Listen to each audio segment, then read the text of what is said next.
When it comes to parenting, there is simply never a dull moment. Have you noticed that? When kids are around, it's on. There's stuff happening. This is the podcast where we dissect what's going on in our families and do our best to make family life better so that we can all flourish, be happy, and feel good about our relationships. G'day, welcome to the Happy Families Podcast, real parenting solutions every day. It's Australia's most downloaded parenting podcast. We're Justin and Kylie Coulson. Kylie, quiet week for you. Not much going on. Everything relaxed. You're hilarious. I don't know where you've been. Clearly not at home. 5 kids at home at the moment. 4. We've only got 4 at home at the moment.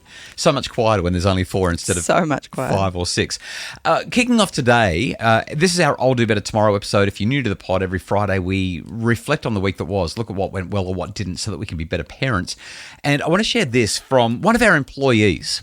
Very rare that we get the opportunity to feature one of our key staff on the podcast, but my staff actually implement the stuff that we talk about. Like they listen to the pod and they read the books and they are engaged with the social media and they see the stuff that I write and sometimes they try it.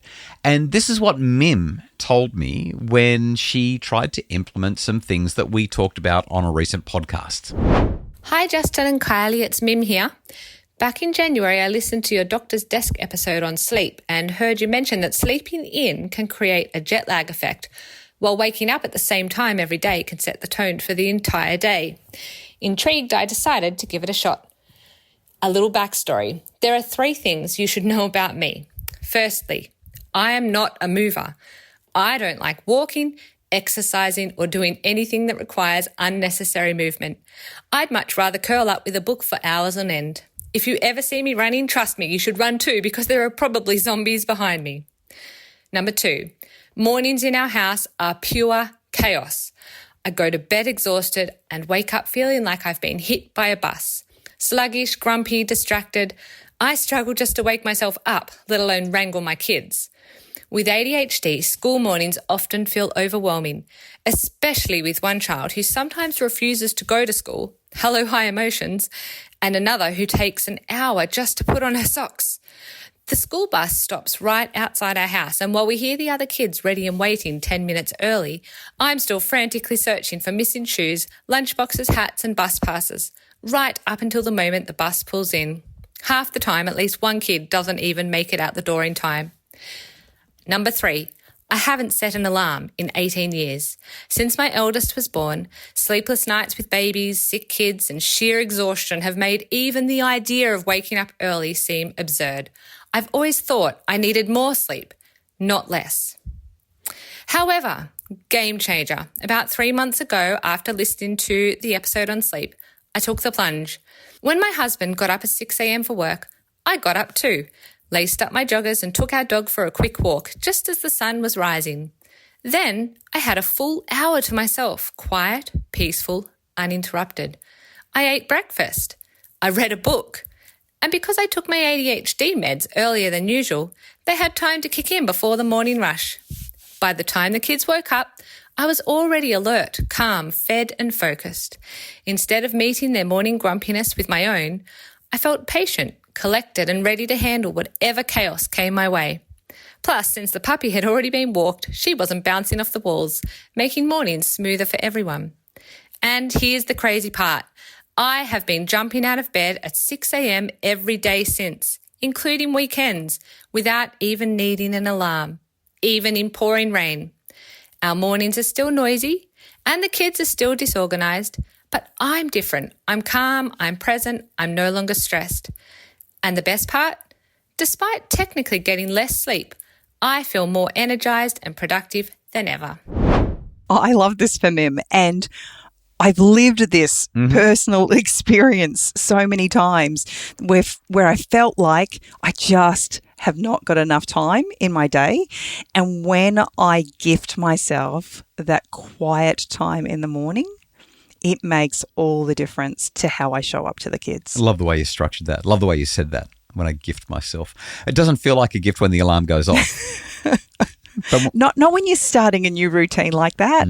So the fact that she's able to bounce out of bed even without an alarm just says how much her body was wanting Yeah, that. winning. Of course, you've got to go to bed on time. Otherwise, it's horrible the next day. So the structure, the more structure you have in your life, the more competent you feel because life makes sense. It's predictable. There's a framework. There's guidelines. There's boundaries. And it means that everything works. So, Mim, so glad that you shared that with us and so glad that the stuff that we talk about on Happy Families is making a difference. Like, it would be really bad if it isn't, but I hope that other people are doing the stuff we talk about as well. Okay, Kylie, let's look at our week that was and see if there's any take-home messages and things that people can pick up on to improve their lives. Why don't you kick us off? I've had a couple of beautiful wins with our kids this week. Yeah, great. Last week, I shared that with you surfing all of our holiday away, I got to have a lot of time to think deeply about each of the kids and what they needed. And so as I've come home, I've tried to be a lot more present with them and not be like literally be in the moment, not be so caught up in all the other distractions. And I've had 3 different conversations through the week with our kids that would not have happened if I hadn't have taken that time to really reassess what was most important to me. I love this. And daughter number 3, Ella, is away in Canada at the moment and she calls us once a week. Now, she usually calls you on a Wednesday night, but I don't talk to her until Thursday around lunchtime. So I've got schooling out of the way and I can really focus on her. But she got caught up in wanting to talk to me on Wednesday night. It was past my bedtime. I was really struggling. I hate it when she calls me on a Wednesday night, I got to say, because I'm so tired. And she asked me how our holiday was and she wanted to know all the details. And once we'd finished, I said, do you know what? Do you think we could finish this conversation tomorrow? I'm exhausted. And she's like, yeah, Mum, that's fine. And as I went to hang up, it's a video call so I could see her, I just noticed her energy wasn't where it needed to be. And I said, are you okay? And she just started to tear up. And so I ended up being on the phone for probably another 45 minutes while she shared the challenges that she's been experiencing over the last few weeks. And I was just really grateful that instead of my usual, okay, I'll talk to you tomorrow and hang up, I just took that, it was microsecond to just recognize that she actually needed me then. Mm-hmm. And we had this really gorgeous conversation and she said that she would call me the next day, but she didn't. And I believe she didn't call me because she didn't need to. She'd got what she needed from me and she was capable of being able to move forward based on the conversation we'd had. And I felt really grateful for that. The second one was our second daughter, Abby. She goes to uni. She stays down in Brisbane a couple of nights a week. And so often we'll go a few days without having any conversation at all. And she's just a kid who knuckles down, gets it all done, and she's not kind of interested in the flowery stuff a lot of the time. And I realised that as a mum, it probably is a shortcoming of mine that I don't tap into her more. And so the other day she was staying over at a friend's house because she was at uni, and I just thought I'll just give her a call. And I gave her a call and I had a little chat to her. It wasn't particularly big. But the difference that made to the way she interacted with me for the rest of the week was profound. And it just showed me how much our kids are desperate for our connection, even when we think they're just going fine, like life's awesome. And then the last one was Annie, our 17-year-old. She's in her last year of high school and we've been doing a lot of medical testing and things for her at the moment. So there are a lot of unanswered questions in her life. Yeah, there's been some stuff going on for a while, yeah. And we had the appointment. We had the specialist share all of his, kind of musings and kind of findings. And we finished the conversation. And again, everything seemed fine. I had a conversation with her on the spot to ask her how she felt about what had happened. And I thought that we had finished the conversation. But when I got in the car later that day to go run an errand, it occurred to me that there was one question I hadn't asked her. And so I gave her a call and I rang her up and I said, I know we've heard what the specialist opinion is and you know what Mum and Dad's opinion is, but what's your opinion? And that led to a whole nother conversation that I never anticipated having, number one, but it became so apparent how much weight she's been carrying as the adults in the room are talking about, I guess, her well-being and what's necessary and what's not. And for whatever reason, her not feeling like she could actually really share what she was feeling in the moment. But given time to digest everything she'd heard, everything she's been through, she was able to then open up and share her heart. And I have to believe that taking that time out for the week where I was able to really, really think deeply about each of our children has made the difference in how I've shown up this week as a mum and how I've been more desirous than usual to let go of all of that distraction, all of those extra things that I keep telling myself are so important and need to be done, and just really be where my kids are when they're with me. And I've loved it. I've absolutely loved it. So many take-home messages. When I listen to what you're saying, I'm just hearing time. Kids spell love, T-I-M-E. It can be inconvenient. It can keep you up late at night. It can stop you from doing chores and errands that you know you need to do. But there's something about making that connection. There's something about remembering that just like dollars are the currency of our economy, connection, feeling seen, heard and valued, is the currency of our relationships. Being willing to ask your kids, step into the conversation with them, go there, they need it, makes such a difference for their well-being.